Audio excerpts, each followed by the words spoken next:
Hola, en el video anterior vimos los elementos que necesitas para realizar tu propia historieta a través de algún texto narrativo.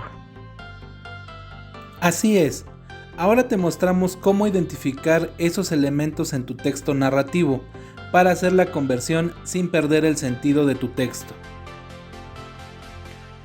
Nuestro tema de hoy es elegir una narración y determinar los elementos que se conservarán en la historieta. Sabemos que toda narración cuenta una historia mediante la organización de los acontecimientos en una trama. Así es, Daniel. Para poder hacer una historieta tenemos que identificar los siguientes elementos en nuestra narración o texto que vayamos a trabajar. Existen diversos tipos de textos narrativos como los cuentos, novelas, fábulas, leyendas, y en todos encontramos elementos como son personajes. Los personajes son quienes hacen avanzar la historieta mediante sus acciones. Según su grado de acción, pueden ser protagonistas, si la acción gira en torno a ellos, secundarios, si no son tan importantes, o incidentes, si su aparición es fugaz. Espacios.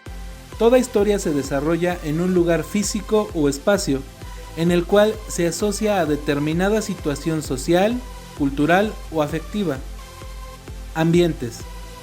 El espacio está relacionado con el contexto histórico, un grupo social, etc., pero también con el estado de ánimo que se busca crear. Temas. Es la idea general que se desprende del texto. Primero, para poder cambiar un texto narrativo a historieta, necesitamos identificar las partes de la estructura del texto, que en este caso son el planteamiento, desarrollo, clímax y desenlace. También tenemos las partes de la estructura que contiene un texto narrativo que son Planteamiento. Son presentados los personajes principales y el contexto, lugar y tiempo en el que se producirá el conflicto de la historia. Desarrollo. Sucede una progresión de las acciones que van complejizando el conflicto. clímax. En el clímax se posiciona el punto más tenso del conflicto. Desenlace.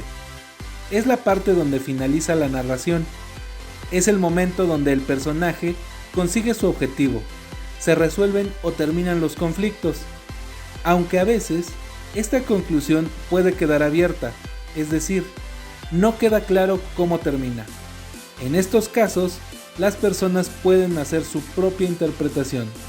Suele acabar con la palabra fin. Después de que hayamos localizado los elementos en nuestra narración, empezamos a elegir los elementos que se deben conservar en la historieta, ya que son esenciales. En primer lugar, enlistamos los personajes, sus rasgos característicos y sus acciones. 2. Comparar los elementos lingüísticos con los del gráfico para contar la historia. 3. Identificar los recursos gráficos como cartela, globo, plano, etc. y distinguir su función. Por último, analizamos el trama, la estructura y contenidos de una narración para evaluar cuáles son esenciales para contar nuestra historia. Hasta aquí el contenido de esta cápsula. Te invitamos a seguirnos en la que sigue y esperamos que esta te haya sido de utilidad. Hasta la próxima.